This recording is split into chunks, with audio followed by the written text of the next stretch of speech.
بعد مرنے کے قبر میں بھی اجالا ہوگا.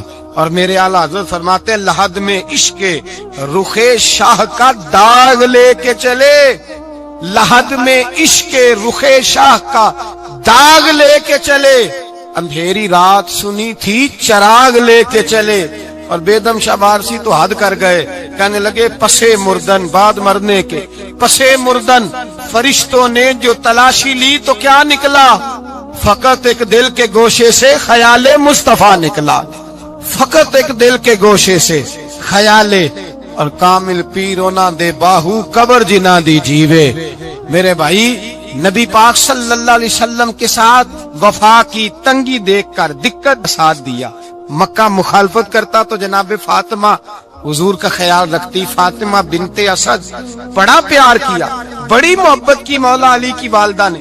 ہر دکھ ہر تکلیف کاٹی, لیکن رسول کائنات صلی اللہ تعالی علیہ وسلم کا ساتھ نہ چھوڑا.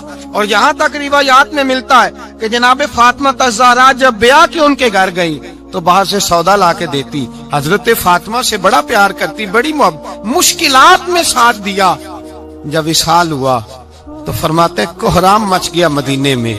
لوگ منتیں کرتے تھے کہ حضور کا ایک بال مل جائے تو قبر میں بخشش کا سامان ہو جائے گا.